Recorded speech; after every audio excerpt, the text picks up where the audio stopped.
Hey guys, welcome back to my channel. Today I'm going to show you a quick tip on how to remove the handlebar grips on your snowblower without cutting them to pieces or damaging them. So here's what I'm talking about, the handle grips on your snowblower. If you want to remove these to put heated hand grips, it can be quite difficult to get these off. However, in today's video, I'm going to show you how to do this quickly with a blowgun. And before you attempt this, please make sure you're wearing safety glasses.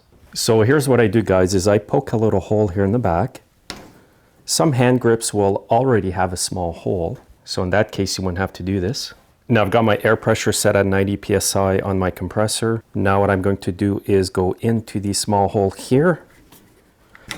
Now I'll make the tip of the blowgun here go right behind the handlebars and in between the grip and the handlebars, just like this, and then blow. And now you'll see it's just going to come off as it is. So it's that easy, guys. No damage whatsoever. Nobody will notice that you made a tiny hole here in the back. And even the MTD handlebar grips that are a lot firmer than the one I just took off, it works great for that too. These ones here do have a small hole here at the end, so you don't need to make a hole. And I'll show you how easy it comes off this one too.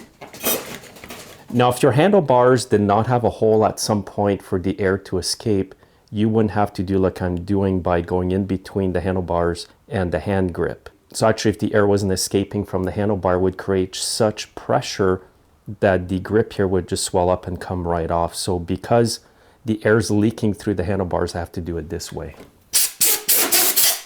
And that was really easy. Now, if you try to do this without the compressed air, it's very, very difficult.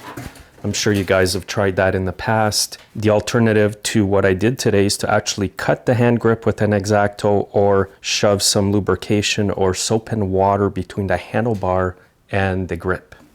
So it's that simple to do, guys. Make sure you're wearing safety glasses because you just never know what can happen.